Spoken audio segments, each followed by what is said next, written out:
来看在地人在地情，台湾国宝歌王文夏今年4月份过身。文夏一生中唱过真侪经典的歌曲，即马为了要纪念伊，所以讲中央甲地方拍拼，伫文夏出生地，也就是麻豆总业艺文中心设置文夏纪念馆，互歌迷会使重新回味宝岛歌王的一生。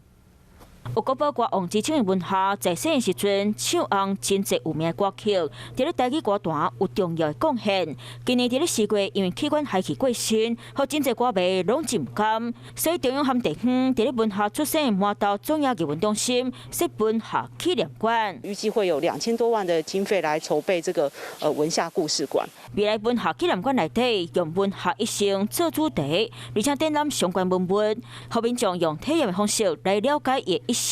在9月24号的新义的文化中心的演艺厅举办再见阿文哥文夏纪念音乐会，那也欢迎民众可以前往领赏。台南市政府文化局为了纪念文夏，会伫咧9月24日，伫咧新营文化中心举办纪念音乐会，互歌迷当定怀念文夏一世人有名的歌曲。